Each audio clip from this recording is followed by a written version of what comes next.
Hermanos, sí, Augusto con Libertad Financiera. Hoy vamos a hablar un poco sobre el Evangelio de San Juan, capítulo 10, versículos 11 al 18.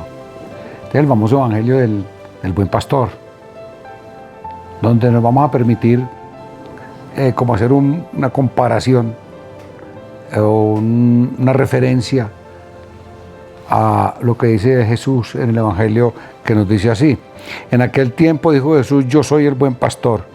El buen pastor da su vida por las ovejas. El asalariado, que no es pastor ni dueño de las ovejas, ve venir al lobo, abandona las ovejas y huye. Y el lobo las roba y las dispersa. Y es que a un asalariado no le importan las ovejas. Estoy leyendo este Evangelio pues, a la luz de este Evangelio podemos decir que nosotros somos las ovejas, ¿verdad? Y Jesús es nuestro buen pastor.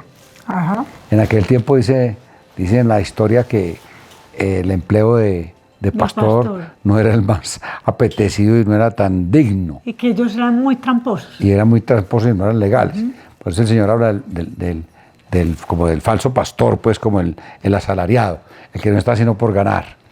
Entonces digo yo que Jesús, nuestro pastor verdadero, nos ama. Y yo comparo yo con quién es el pastor, el falso pastor o ese asalariado. En nuestro caso es el mundo, el mundo. Y el lobo, lo que nos ofrece el mundo. Sí, así. Pues que entonces ese lobo mundo nos ofrece consumismo, nos ofrece deudas, tarjetas de crédito, invierta, gaste si no tenga, comprométase sin tener, compre lo que no necesita, ¿no? No lleve cuentas de su empresa familiar, no lleve un presupuesto. Haga trampa, no sea honesto. Ese es el mundo, ese es el pastor asalariado. Y el buen pastor es aquel que nos cuida, al que le interesan nuestras finanzas, el que siempre está guardándonos, el que nos ama de verdad, que es nuestro Jesús. Entonces, por eso esa herramienta que nos da Él, el Señor, nos da una herramienta muy importante que nosotros siempre la preconizamos aquí, y es el compás católico. Nos habla de ese manejo, de ese dinero, de esas finanzas, de esas posesiones, según su voluntad. Entonces, con un pastor como Él, siempre debemos estar obedeciendo todas esas pautas que Él nos da para manejar el dinero según su voluntad. El consumismo nos dispersa a todos. El mundo nos dispersa cada uno por su lado. No hay un orden establecido. No hay un norte. Un norte ni un orden para nuestra vida financiera. Hay una desesperación, un caos cuando ese lobo llega, o sea, cuando nos dejamos invadir o atacar por ese lobo que se llama el mundo. Ese buen pastor es el que cuida ese rebaño, como lo dices tú claramente y como lo dice la palabra. ¿Y qué quiere el Señor? ¿De qué nos quiere cuidar? Por ejemplo, ¿qué dice el Señor? Que las deudas son una esclavitud. Él no quiere que salgamos de ese redil donde estamos a caer en la tentación de las deudas y perder la paz. Él dice que Correcto. las deudas son una maldición.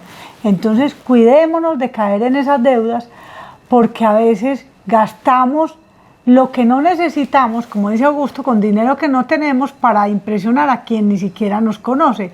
¿Y qué hacen las deudas? Nos quitan la paz, nos quitan la serenidad, nos destruye la paz familiar.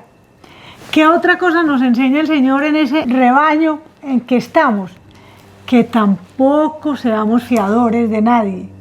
Porque si nosotros somos fiadores, tenemos que ser conscientes que esa deuda que estamos avalando es una deuda que nosotros incurrimos. Entonces, el Señor, cuando cuida el rebaño, dice: no te equivoques en ese sentido. Si tú vas a ser avalista de alguien, tú tienes que tener claridad y tienes que tener conciencia que esa deuda es tuya.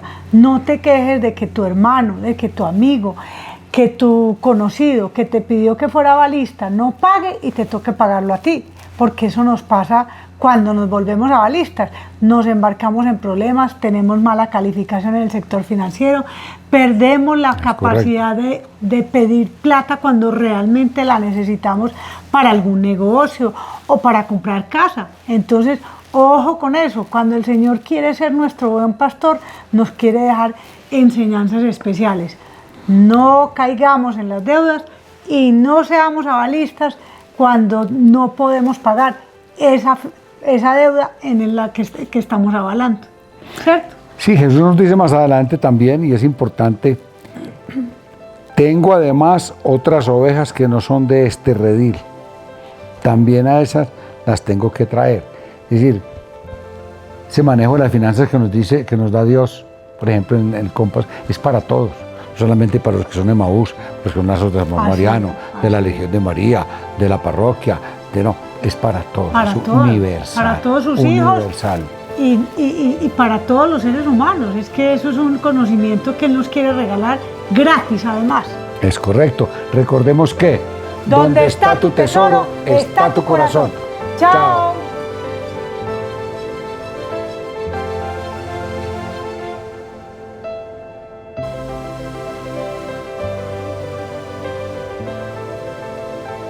Jesucristo ha resucitado. El que está resucitó.